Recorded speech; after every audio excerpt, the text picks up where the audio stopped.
Hi everyone, welcome to Tamilasi Vlogs. Hi friends, இன்னைக்கு நம்ம என்ன சமையல் செய்ய போறோம்னா பன்னீர் பிரியாணியும் பக்கோடாவும் செய்வோம். வாங்க செய்யலாம். பன்னீர் பிரியாணி செய்கிறதுக்கு ஃபர்ஸ்ட் நம்ம பன்னீரை க்யூபாக கட் பண்ணி எல்லா மசாலாஸும் ஆட் பண்ணி அதை மேரினேட் பண்ணி வைக்கணும்.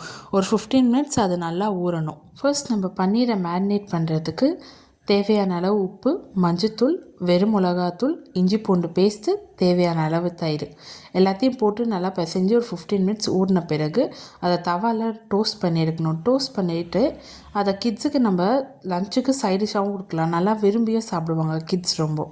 அடுத்து இப்போ நம்ம பிரியாணி செய்கிறதுக்கு ஒரு குக்கரில் தேவையான அளவு எண்ணெய் விட்டுட்டு பட்டை, கிராம்பு, ஏலக்காய், பிரிஞ்சி இலை அது போட்ட பிறகு ஒரு 4லேருந்து 5 வெங்காயத்தை நல்லா தின்னாக ஸ்லைஸ் பண்ணிக்கணும்.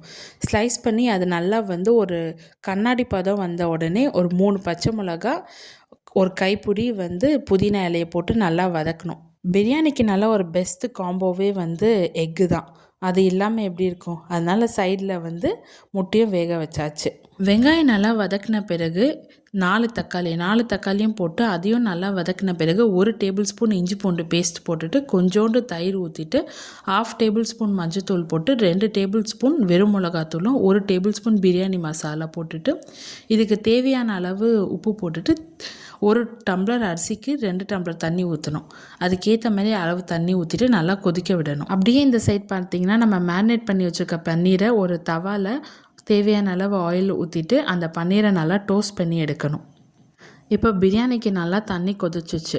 தண்ணி கொதிச்சிட்ட பிறகு நம்ம ஊற வச்சுருக்க பாஸ்மதி அரிசி போட்டுட்டு ஒரு ஃபர்ஸ்ட்டு 5 மினிட்ஸ் நல்லா ஸ்பீடில் வச்சிங்கன்னா தண்ணி லைட்டாக சுண்டுட்ட பிறகு நம்ம டோஸ்ட் பண்ணி வச்சுருக்க பன்னீரை எடுத்து போட்டுட்டு டம்ப் போட்டுட்டு ஒரு 10 மினிட்ஸ் ஸ்லோ ஃப்ளேம்லேயே வைக்கணும்.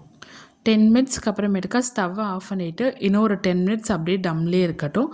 அதுக்கப்புறமேட்டுக்கா நம்ம ஓப்பன் பண்ணி பார்த்தா நல்லா அரிசி நல்லா குச்சியாக ரொம்ப டேஸ்ட்டாக இருந்தது.